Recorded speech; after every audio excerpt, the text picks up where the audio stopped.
ಬೆಂಗಳೂರಿನಲ್ಲಿ ಮೂರನೇ ಗಂಡನಿಂದ ಹೆಂಡತಿಯ ಭೀಕರ ಮರ್ಡರ್ ಆಗಿದೆ. ಏನೇನ್ ಕೇಳ್ತಾ ಇದೀವಿ ಸುದ್ದಿಗಳನ್ನ ನೋಡಿ. ಕತ್ರಿಯಿಂದ ಕುತ್ತಿಗೆಗೆ ತಿವಿದು ಹೆಂಡತಿಯನ್ನ ಕೊಂದು ಹಾಕಿದಾನೆ ಗಂಡ. ಪತ್ನಿ ಆಯಿಷಾ ಸಿದ್ದಿಕಿ ಅಂತ ಮೂರನೇ ಹೆಂಡತಿ ಅಂತ ಈಕೆಗೆ ಇವನು ಆತನಿಗೆ ಇವಳು ಸೈಯದ್ ಅಂತ ಅವನ ಹೆಸರು. ಬೆಂಗಳೂರಿನ ಸಂಪಿಗೆಹಳ್ಳಿಯ ಅಗ್ರಹಾರ ಲೇಔಟ್ನಲ್ಲಿ ಹೆಂಡತಿಯ ಕತ್ತನ್ನ ಸೀಳಿ ಕೊಂದು ಹಾಕಿದಾನೆ ಪಾಪಿ. 3 ತಿಂಗಳ ಹಿಂದೆ ಮದುವೆ ಆಗಿದ್ರಂತೆ ರೀ. ಈ ಹಿಂದೆ ಆಲ್ರೆಡಿ 2 ಮದುವೆ ಆಗಿತ್ತು. ಇದೀಗ ಮೃತ ಆಯಿಷಾ ಮೊದಲ ಗಂಡ ಮೃತಪಟ್ಟ ಬಳಿಕ ಈಕೆಗೆ 2ನೇ ಮದುವೆ, ಆತನಿಗೆ ಇದು 3ನೇ ಮದುವೆ.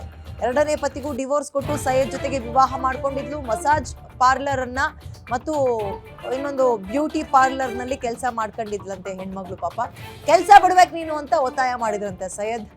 ಕೆಲಸದ ವಿಚಾರವಾಗಿ ಇಬ್ಬರ ನಡುವೆ ಜಗಳ ಆಗಿದೆ. ಜಗಳ ವಿಕೋಪಕ್ಕೆ ಹೋಗಿದೆ. ಪರಿಣಾಮ ಹೆಂಡತಿಯ ಕತ್ರಿಯನ್ನ ಹಾಕಿ ಸೀಳಿ ಹಾಕಿದ್ದಾನೆ ಪಾಪಿ. ಯಲಹಂಕ ಪೊಲೀಸ್ ಠಾಣೆಗೆ ಆರೋಪಿ ಸರೆಂಡರ್ ಆಗಿದ್ದಾನೆ ಈಗ.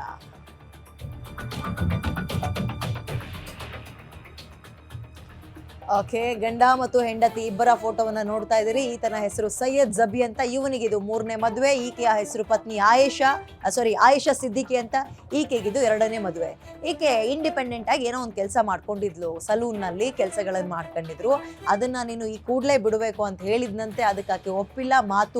ಮಾತಿಗೆ ಮಾತು ಬೆಳೆದಿದೆ, ತಾರಕಕ್ಕೆ ಹೋಗಿದೆ.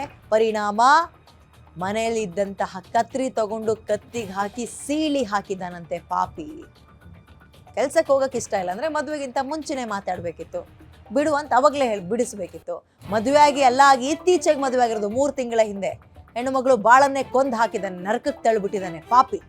ಇವನಿಗಿದು 3ನೇ ಮದುವೆ. ಇವನಿಗೆ ಆ ಇಬ್ರು ಹೆಣ್ಮಕ್ಳು ಅದು ಇನ್ನೇನೇನು ಕಷ್ಟಪಟ್ಟಿದ್ರು ಇವನ ಹತ್ರ ಗೊತ್ತಿಲ್ಲ. 3ನೇವಳು ಸತ್ತೇ ಹೋಗ್ಬಿಟ್ಟಿದ್ದಾಳೆ.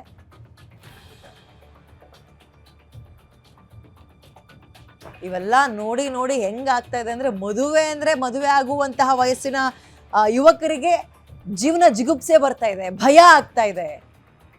ಗಾನವಿದೊಂದು ರೀತಿಯ ಸ್ಟೋರಿ, ಇಲ್ಲಿ ಇನ್ನೊಂದು ರೀತಿಯ ಸ್ಟೋರಿ. ಮೋರ್ ಡೀಟೇಲ್ಸ್ ನನ್ನ ಕೈಲಿ ಈಗ ಅಜಯ್ ನೀಡ್ತಾರೆ. ಅಜಯ್, ಇತ್ತೀಚೆಗೆ ಇಂತಹ ಬೇಡವಾಗಿರೋ ಪ್ರಕರಣಗಳನ್ನೇ ನಾವು ನೋಡ್ತಾ ಇದ್ದೀವಿ. ಇದೇನಿದು? ಆ್ಯಂಡ್ ಈ ಸೈಯದ್ ಜಬಿಗೆ 3ನೇ ಮದುವೆ ಅಂದರೆ ಉಳಿದಿರೋ ಇಬ್ರು ಹೆಂಡತಿಯರು ಬದುಕಿದಾರಾ? ಯಾಕೆ 3ನೇ ಮದುವೆ ಆದ? ಆ್ಯಂಡ್ ಈ ಕೆಲಸದ ಜಗಳ ಯಾವಾಗಿಂದ ಶುರುವಾಗಿತ್ತಂತೆ? ಸಿದ್ದಿಕಿ ಮನೆಯವ್ರು ಏನಾದ್ರು ಹೇಳ್ತಾ ಇದಾರ ಈಗ? ಖಂಡಿತವಾಗ್ಲೂ ವಿಜಯ್, ಏನಂದ್ರೆ ಇವರಿಬ್ರು ಕೂಡ ಮದುವೆಯಾಗಿ ಕೆಲ ತಿಂಗಳುಗಳಷ್ಟೇ ಕಳೆದಿತ್ತು ಅನ್ನೋ ಒಂದು ಮಾಹಿತಿ ಕೂಡ ಸಿಗ್ತಾ ಇರುವಂತದ್ದು. ಇನ್ನು ಮೃತ ಏನಿದ್ದಾಳೆ ಆಕೆ ಕೂಡ ಏನೋ ಕೆಲ್ಸಕ್ಕೆ ಹೋಗ್ತಾ ಇದ್ಲು. ಆ ಒಂದು ವಿಚಾರವಾಗೂ ಕೂಡ ಇಬ್ರು ಮಧ್ಯೆ ಮನಸ್ತಾಪ ಕೂಡ ಬರ್ತಾ ಇತ್ತು ಅಂತಾನು ಕೂಡ ಗೊತ್ತಾಗಿದೆ. ಇನ್ನು ಸೈಯದ್ ಏನಿದ್ದಾನೆ ಆತ ಕೂಡ ಏನೋ 2ನೇ ಮದುವೆ ಈಕೆಗೆ, ಇನ್ನು ಈಕೆ ಕೂಡ 3ನೇ ಮದುವೆ ಆತನಿಗೆ. ಸೊ ಹೀಗಾಗಿ ಇಬ್ರು ಮಧ್ಯೆ ಆ ಒಂದು ವಿಚಾರಗಳು ಕೂಡ ಆಗಾಗ ಪ್ರಸ್ತಾಪ ಆಗ್ತಾ ಇತ್ತು. ಕೆಲ್ಸದ ವಿಚಾರಗಳು ಕೂಡ ಗಲಾಟೆ ಆಗ್ತಾ ಇತ್ತು.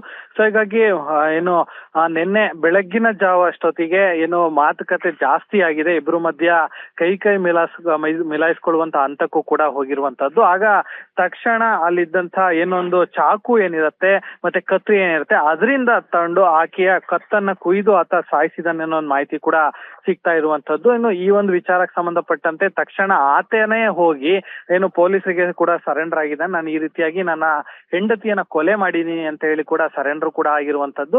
ಈಗಾಗಲೇ ಪೊಲೀಸರು ಕೂಡ ಪ್ರಕರಣವನ್ನ ದಾಖಲು ಮಾಡಿಕೊಂಡು ಆತನನ್ನು ಕೂಡ ಅರೆಸ್ಟ್ ಮಾಡಿದ್ದಾರೆ. ಅರೆಸ್ಟ್ ಮಾಡಿದಂತ ಸಂದರ್ಭದಲ್ಲಿ ತನಿಖೆ ನಡೆಸಿದಂತಾಗ ಈ ರೀತಿಯಾದಂತ ಕೆಲವೊಂದು ಕ್ಷುಲ್ಲಕ ಕಾರಣ ವಿಚಾರಗಳನ್ನು ಕೂಡ ಅಲ್ಲಿ ಹೇಳಿರುವಂತದ್ದು. ಅಂದ್ರೆ ಕೇವಲ ಕೆಲಸದ ವಿಚಾರ ಆಗಿರ್ಬೋದು ಮತ್ತೆ ಮದುವೆ ವಿಚಾರ ಆಗಿರ್ಬೋದು, ಇದು ಸಾಕಷ್ಟು ಬಾರಿ ಚರ್ಚೆಗೂ ಕೂಡ ಬರ್ತಾ ಇತ್ತು ಅಂತಾನು ಕೂಡ ಗೊತ್ತಾಗಿರುವಂತದ್ದು. ಸೊ ಈಗ ಪೊಲೀಸರು ಕೂಡ ಆತನ ವಶಕ್ಕೆ ಪಡ್ಕೊಂಡು ಈಗಾಗಲೇ ಜೈಲಿಗೆ ಕಳಿಸುವಂತ ಕೆಲಸಕ್ಕೂ ಕೂಡ ಮುಂದಾಗಿದ್ದಾರೆ. ಒಟ್ನಲ್ಲಿ ಏನು ಸಣ್ಣ ಪುಟ್ಟ ವಿಚಾರ ಕ್ಷುಲ್ಲಕ ಕಾರಣಕ್ಕೆ ಆಗುವಂತ ಗಲಾಟೆ ಈಗಾಗಲೇ ಕೊಲೆಗೆ ಏನು ಹೋಗ್ತಾ ಇರುವಂತದ್ದು ನಿಜಕ್ಕೂ ಕೂಡ ಒಂದ್ ರೀತಿ ವಿಪರ್ಯಾಸ ಅಂತಾನೆ ಹೇಳ್ಬೋದು ವಿದ್ಯಾ.